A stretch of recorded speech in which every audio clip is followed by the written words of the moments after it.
Friends, good afternoon. আমার আজকের recipe থানকুনি পাতার শুক্তো।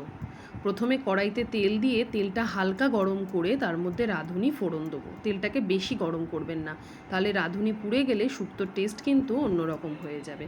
দিয়ে একে একে কেটে রাখা সবজিগুলো দিয়ে দেবো। আমি এখানে আলু, বেগুন আর কাঁচকলা ব্যবহার করেছি। আর দেবো আদা কুড়ানো আর একটা কাঁচা লঙ্কা চিড়ে দেবো। আর দেবো সামান্য একটু নুন আর হলুদ দিয়ে বেশ খানিকক্ষণ এটাকে ভাজতে লাগবো।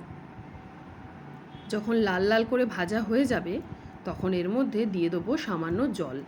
বেশি জল দেবেন না, সামান্যই দেবেন। দিয়ে একটু ফুটতে দেবো। আর ঠিক শুক্তোটা নামানোর আগে দেবো থানকুনি পাতাটা, কারণ থানকুনি পাতা আগে দেওয়া যায় না, আগে দিলে এর টেস্ট নষ্ট হয়ে যায় আর একটু তেতোও হয়ে যায়। দেখুন তো, রেডি আমার থানকুনি পাতার শুক্তো।